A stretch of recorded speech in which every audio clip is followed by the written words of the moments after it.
It's the Real News Network. I'm Sharmini Pires coming to you from Baltimore. Brazilian police arrested Eike Batista on Monday as he was arriving in Rio de Janeiro. Batista was once Brazil's richest man. In 2012, his net worth was estimated at $34 billion. Since then, his fortune has fallen dramatically, and now he's being accused of having paid $16 million in bribes to a former governor. Batista is the second major businessman to have been arrested in the past 12 months following the conviction of Marcelo Odebrecht, who is the former CEO of the world's largest construction company that was entangled in the infamous car wash scandal. Also on Monday, Brazil's Supreme Court Justice Carmen Lucia Roca turned over the sworn testimonies of 77 former Odebrecht employees who insiders say implicate between 100 and 200 more politicians in the car wash scandal. Joining us now from Rio de Janeiro to take a closer look at these developments is Joao Feres Jr. Joao is a political science professor at the State University of Rio de Janeiro, where he also heads the Laboratory for Media and Public Sphere Studies. Thanks for joining us today, Joao. Well, thank you for having me. It's a pleasure to be here again. Wonderful to have you as well. So let's start with the arrest of Brazil's former richest man, Eike Batista. Why was he arrested?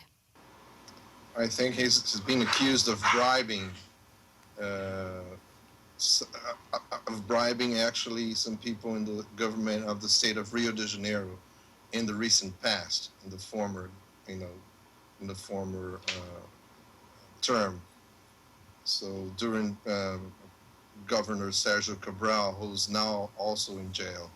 So apparently Eike had many different business during that time, I think, in the, I would say, early 2010. And then he was involved in many different projects here in Rio. And apparently investigators found out there's some evidence of bribing that went on between his companies and the governor and his staff, apparently. So that's what is being investigated. Now, Eike Batista, when the world came to know that he was being sought after by the Brazilian courts, he flew from New York to Rio de Janeiro and basically gave himself up.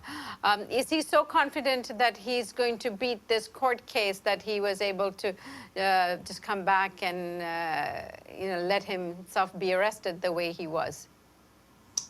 Yeah, I don't know why he did that. He has double citizenship.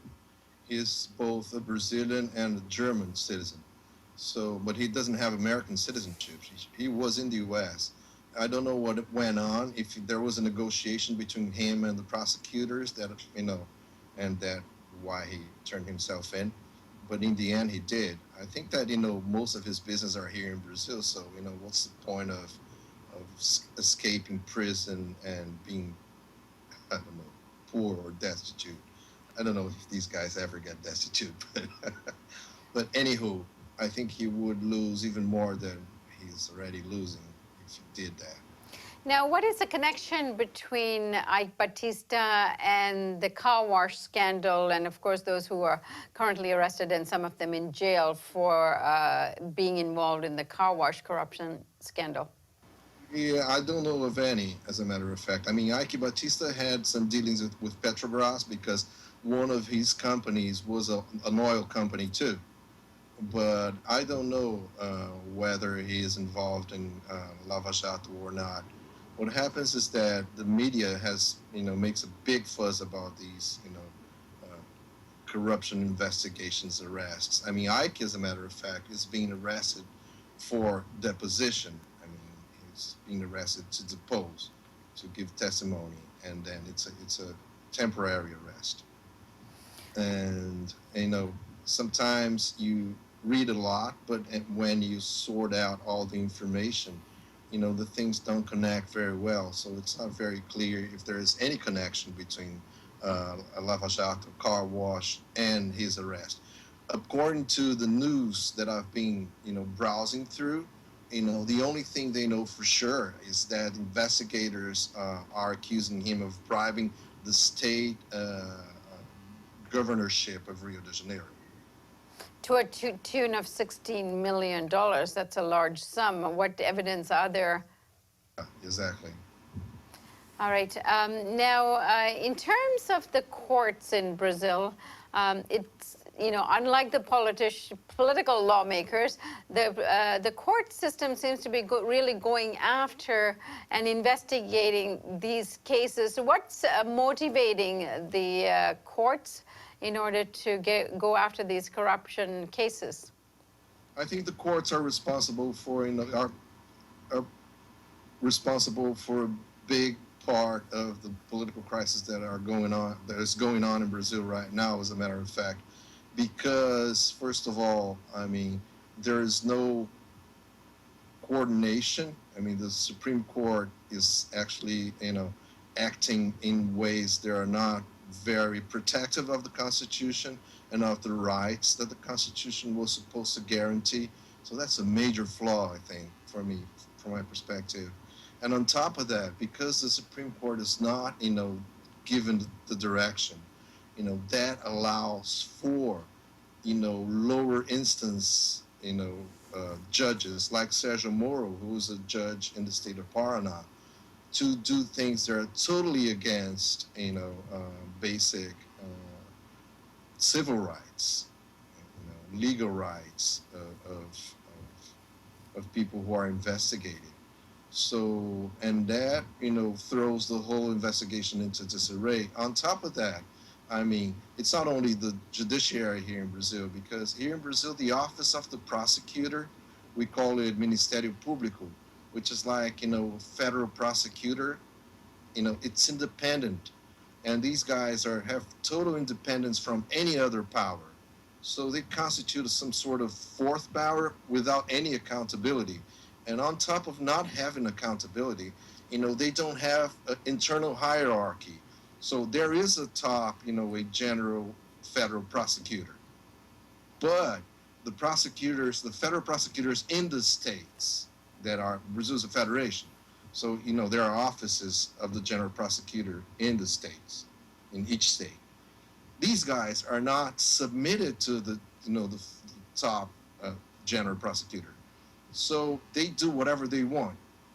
And what happens is that many of these guys are heavily politicized.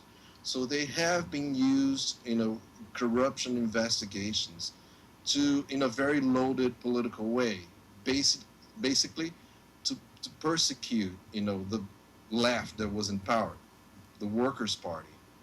And I think they contributed a lot to the ousting of Dilma Rousseff, to her impeachment, to the whole opinion climate that actually led to her impeachment.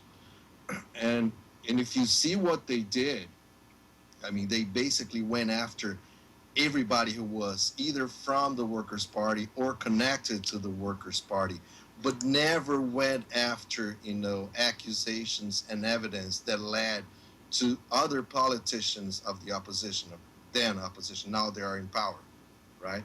Like many politicians of PMDB and also of the key politicians and political leaders of PSDB, which is the second most important party in Brazil. I mean, it's a center-right party that has opposed PT forever, for decades. Right. So, so this political loading of the judiciary, it's very dangerous. And the fact that the Supreme Court did not act to stop that, I think was crucial to lead to this kind of institutional chaos that we're going through right now. Right. And as far as we know, how involved or how implicated is the PT in some of these corruption scandals that we are now dealing with? It's very hard to ascertain that, because the only information you get is from, a judiciary that is and the public prosecutor, who are themselves very politicized, filtered by the media, who is like politically militant. The Brazilian big media it's been behaving like, a party almost. I mean, there is even a joke name that they call it, the party of the coup, way before, way before Dilma was impeached. And these guys, I mean, they're really after PT. They've been like that for decades. And it's not only one, it's not only Rede Globo, which is the largest one. Rede Globo counts a lot, but also Folha de São Paulo, which is a major newspaper who has also major internet news service, and also Estado de São Paulo, another big newspaper who has also an internet news service. So it's like, it's a monopoly of opinion that, this group, this big media companies have. There are basically 5 of them, and they're all in the same political place. You know what I'm saying? It's like they were all Fox News. Like Brazil's big media is made of 5 Fox News. Right, who is critical of the current government as well as the former PT government. Oh, no, they are not as critical of the current government. Not at all. Some of them are very in favor of it. All right. Even People like Temer are implicated in this car wash scandal now and the testimony coming out of Odebrecht. That's the whole point. I mean, because people think that, oh, no, they're fighting corruption. This is good, right? That's a general, I would say, naive reading of the whole situation. And a type of interpretation that someone from abroad might have, right? Every time you say, well, who can be against fighting corruption? I'm not against it. Who is, right? Other than the corrupt person involved. But the fact is that, these guys, I mean, when corruption is fought in a very loaded, political way, it becomes destructive to the whole political system and to society as a whole. All right, Joe, I thank you so much for joining us. And we're going to do another segment here, so stay tuned. It's going to be about the judge that went down in a plane crash who was involved in the car wash scandal. So please join us again on the Real News Network. Thank you.